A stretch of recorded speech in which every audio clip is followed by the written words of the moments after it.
কেমন আছো তোমরা সবাই? আবার একটা নতুন ব্লগ নিয়ে চলে এলাম। ব্লগটা একটু বড় হতে পারে, সময় নিয়ে একটু দেখো।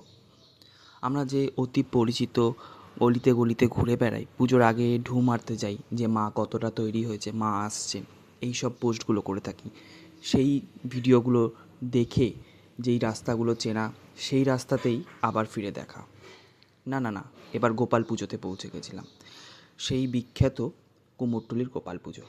আমি নর্থ কলকাতার ছেলে হওয়া সত্ত্বেও এক দুবার গেছিলাম ঠিকই, কিন্তু এতটা বড় করে যে গোপাল পুজো হয় এবং ভোগ বিতরণ হয় সেটা আমার জানা ছিল না। তো এই গলিতে গলিতে এত বড় বড় পুজো হচ্ছে দেখে খুবই ভালো লাগলো। এখানে বারোয়ারি এক কালী পুজো হয়ে থাকে, খুবই সুন্দর মায়ের রূপ, যা না দেখে আমি থাকতেই পারলাম না। মায়ের দর্শন করে খুব মনটা আরও ভালো হয়ে গেল।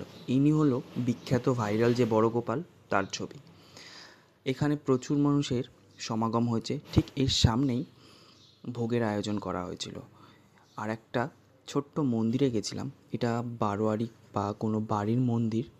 এখানে রাধা মাধব এবং তিনি একই সঙ্গে 12 মাস